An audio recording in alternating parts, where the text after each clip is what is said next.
আমার যে মুক্তিযুদ্ধের চেতনার সংস্কৃতি, আমার ধর্মনিরপেক্ষ মানবিক সংস্কৃতি, বাঙালির ঐতিহ্য চেতনা, এগুলো সবই তো হারিয়ে যাচ্ছে।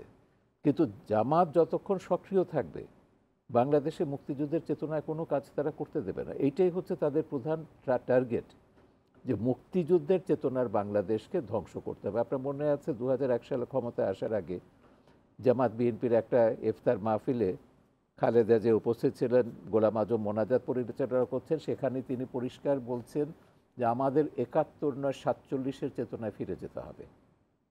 এই যে 47-এর চেতনা, বাংলাদেশকে একটা পাকিস্তানের মতো জঙ্গি মৌলবাদী সন্ত্রাসী রাষ্ট্র বানাবার এজেন্ডা নিয়ে জামাত কাজ করছে। এটা 71-এ পরাজয়ের বদলার ব্যাপারটাও এখানে আছে।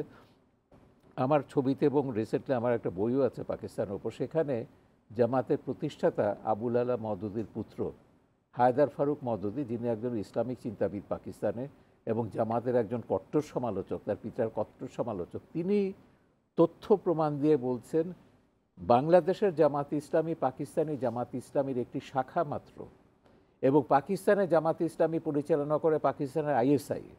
তো বাংলাদেশের জামাতে ইসলামী পাকিস্তানের জামাত বা আইএসআইয়ের হুকুমের বাইরে এক পাও ফেলে না। এবং তিনি এটাও বলেছেন বাংলাদেশে জামাতে ইসলামের রাজনীতি করার কোনো নৈতিক অধিকার থাকতে পারে না, কারণ এই দলটা বাংলাদেশের জন্মের বিরোধিতা করেছে।